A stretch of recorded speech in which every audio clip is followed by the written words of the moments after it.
The rain pounded against the cracked windshield of Daniel Harper's old pickup truck, each drop a reminder of the storm that had become his life. 3 years ago, he'd buried his wife, Emily, after a brutal battle with cancer, leaving him a hollowed-out man at 42, raising a teenage daughter alone in a crumbling farmhouse. Tonight, under a sky as bruised as his heart, he drove toward an address scrawled on a crumpled note, a desperate decision weighing on his chest. A shady contact had whispered of 2 young women, sisters, twins, being offered for a price. Daniel, drowning in loneliness and debt, had scraped together every last penny, not for love, but for a flicker of hope to rebuild a family. Little did he know, he wasn't just buying their freedom, he was about to become their savior. Daniel's hands trembled as he gripped the steering wheel, the weight of his choice pressing down. Since Emily's death, the farm had spiraled into ruin, bills piled high, the barn half collapsed, and his daughter, Lily, now 16, had grown distant, her eyes dull with grief and resentment. He'd heard rumors of a woman in town, a cold-hearted stepmother named Marla, selling off her late husband's daughters to settle gambling debts. The idea sickened him, but desperation clawed at his gut. Maybe, he thought, they could help with the farm, be companions for Lily, fill the silence that haunted his nights. He pulled up to a dilapidated trailer, the neon sign of a nearby bar flickering in the rain.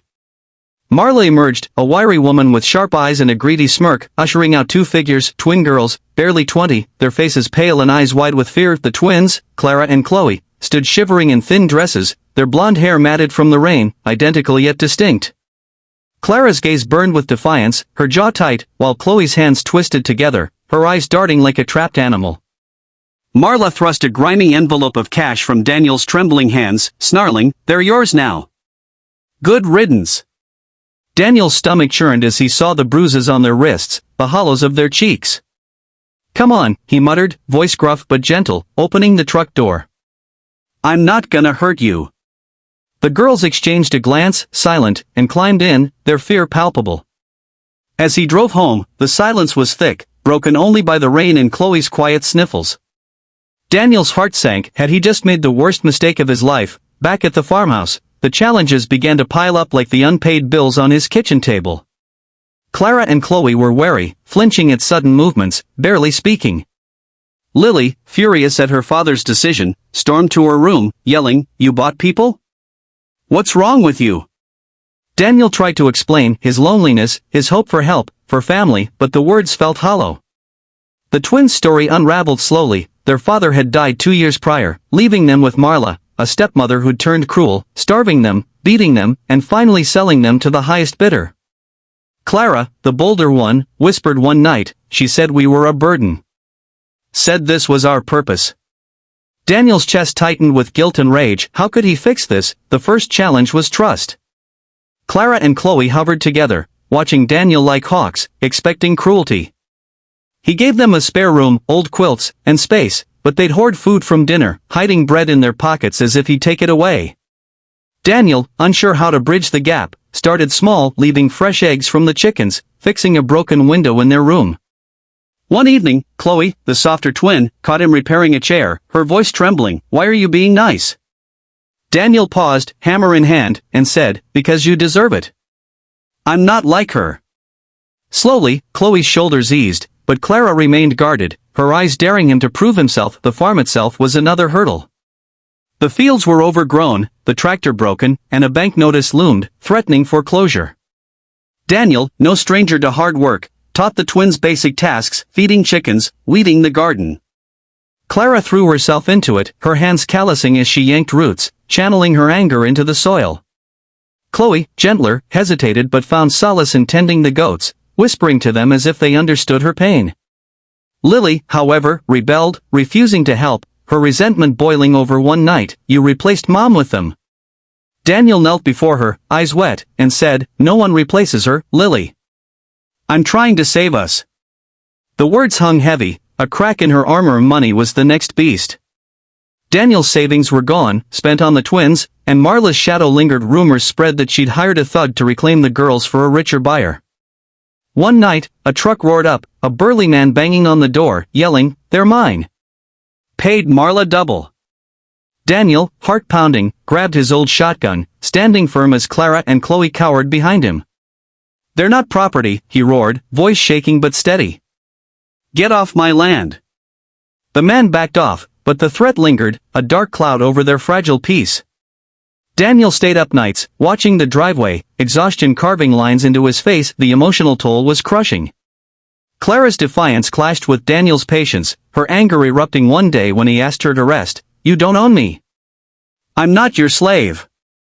She stormed off, leaving Daniel gutted, wondering if he'd misjudged everything. Chloe, meanwhile, battled nightmares, waking in sobs, and Daniel sat by her bed, murmuring, "You're safe now," until she calmed. Lily's distance hurt deepest, her silence a wall he couldn't climb. But glimmers of hope emerged. One afternoon, Chloe baked bread from a recipe Emily once loved, the smell filling the house, and Lily lingered, eyes soft for the first time in months. The turning point came when the bank sent a final notice, 30 days to pay or lose the farm. Daniel sank to the kitchen floor, head in hands, whispering, "I've failed you all." The twins and Lily overheard, and something shifted. Clara, jaw set, said, "We're not losing this place." Together, they rallied. Clara organized a roadside stand for eggs and vegetables, Chloe painted signs, and Lily, finally softening, posted flyers in town. Neighbors, moved by their story, bought in droves, and a local carpenter, touched by Daniel's quiet courage, fixed the barn for free. They scraped by, the deadline met, the farm saved, but Marla wasn't done. One stormy night, she appeared, wild-eyed, with the thug, demanding the twins back. Daniel faced her, rain soaking his shirt, voice steady, "You sold them. You lost them.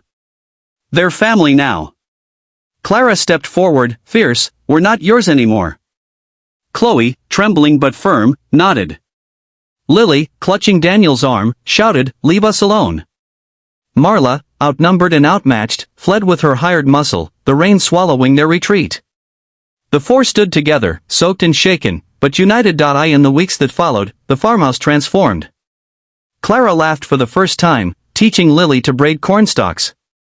Chloe planted flowers by Emily's old garden, whispering, "For you, to the sky." Lily hugged Daniel one night, murmuring, "I'm sorry, Dad. I see it now." Daniel, tears in his eyes, rebuilt not just the farm, but a family, flawed, scarred, but whole.